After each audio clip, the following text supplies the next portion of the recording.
Hey team, I just wanted to go over a couple forms that we discussed in the sales meeting today. The first one is the for your protection, get a home inspection notice, receipt of that notice. This is required for all files, both buyer files and listing files.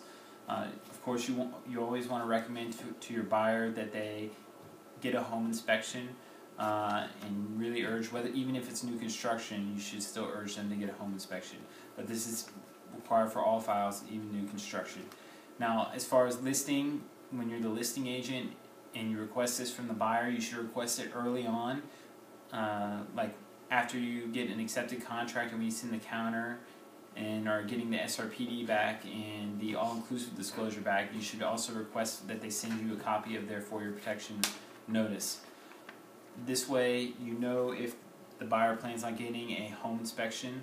Rule number one in real estate is never assume that the other party knows what they're doing. So if they are getting a home inspection, you want to stay on top of them and make sure they're getting it in a timely manner so that you are progressing towards closing.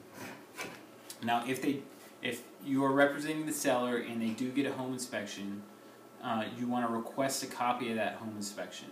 And the reason for this is, first, if that buyer cancels, you at least have a copy of the home inspection and you're aware of any issues, and you can talk to that, use that as a tool to sell the property to another buyer.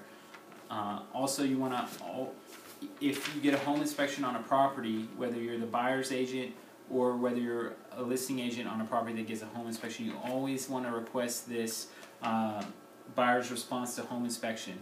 At the top, it'll have buyer's notice, and it says they either approve the home inspection and remove the contingency, or they want this, etc., repaired.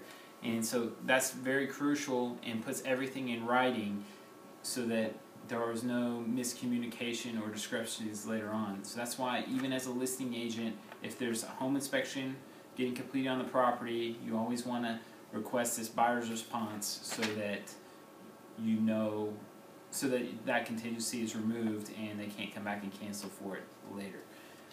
The rest of the form is pretty self-explanatory. If you ever need anything, don't hesitate to call me. If you have any questions on these two forms or any other form, give me a call. Thanks.